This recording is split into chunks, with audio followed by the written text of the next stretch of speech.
When we began using the BUZZ curriculum, we were incorporating the reading initiative that Arkansas has adopted, the reading initiative for students, excellent, which we call the RISE initiative. And we were trying to add more things that we found we needed to use with the BUZZ curriculum to enhance their learning. I know in the lower elementary, kindergarten, first and second grade, I've added phonemic awareness videos every day. In Russellville, we have adopted the Hagerty Phonemic Awareness Program as part of our literacy curriculum.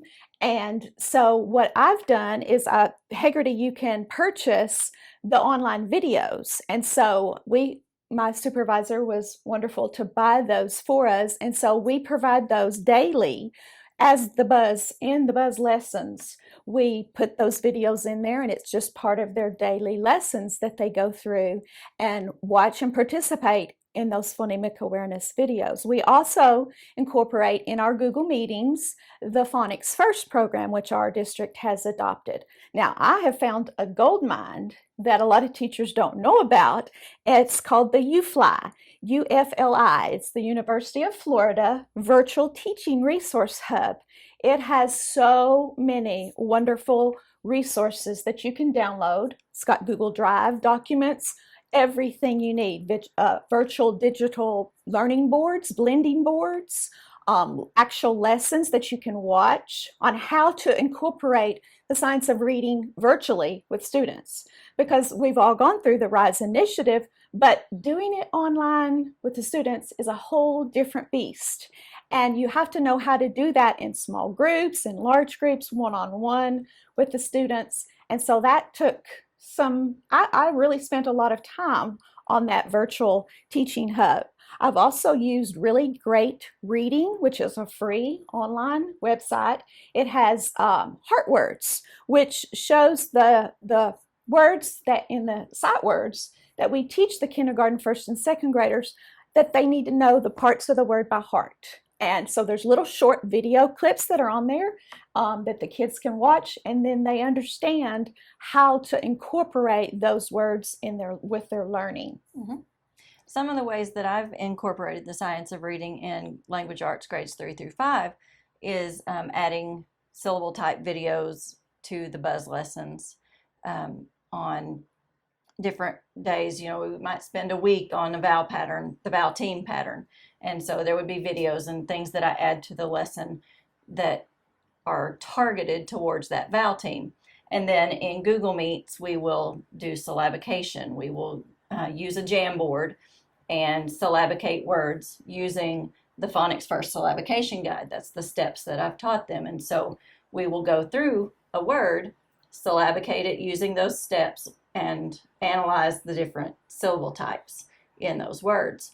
And so morphology is another thing. We've made word webs, and we've taken root words, Greek and Latin roots, from a book that we were reading. We found a word, and then we built upon that word using a word web on a Jamboard.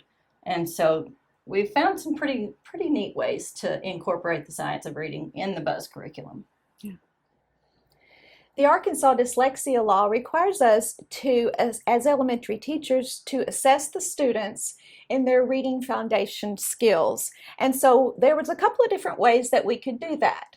At the beginning of the year with the pandemic, such that it was, we realized that a lot of our parents didn't feel comfortable bringing in the students. We tried to do that at first, get them to come in and assess them one-on-one, socially distanced. But some of them didn't really feel comfortable doing that. And so we realized that we could meet with the students individually in a Google meeting.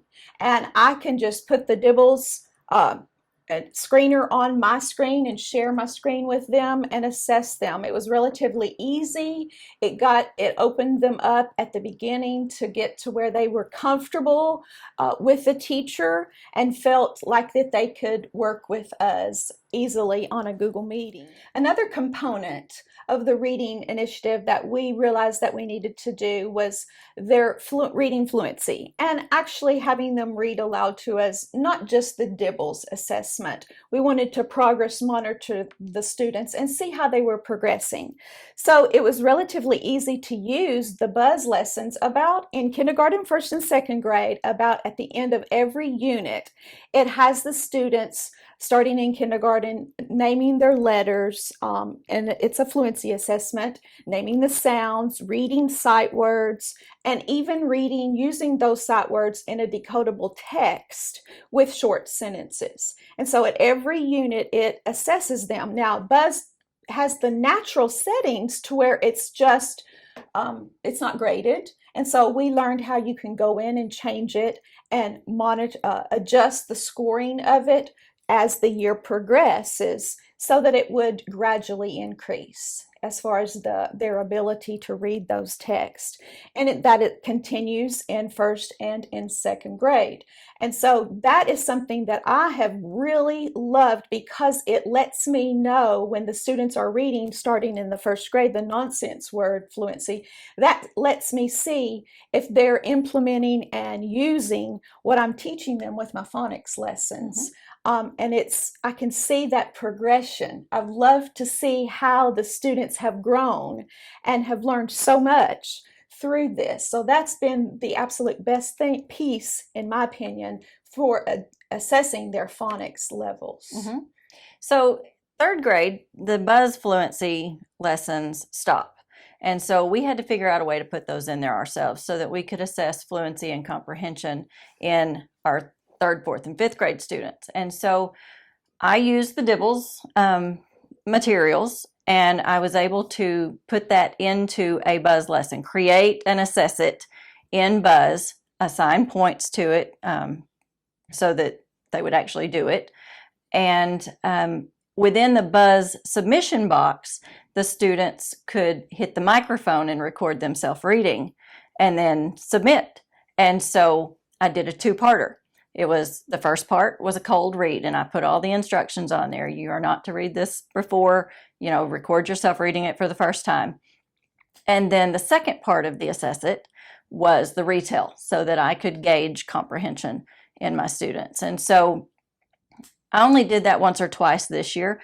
Next year, I will put that in more often, and also use really great reading assessments for phonics and advanced phonics skills, so that I can look at word level, syllable level deficiencies if a student needs that, and then build my RTI groups from that so that I can address those gap areas.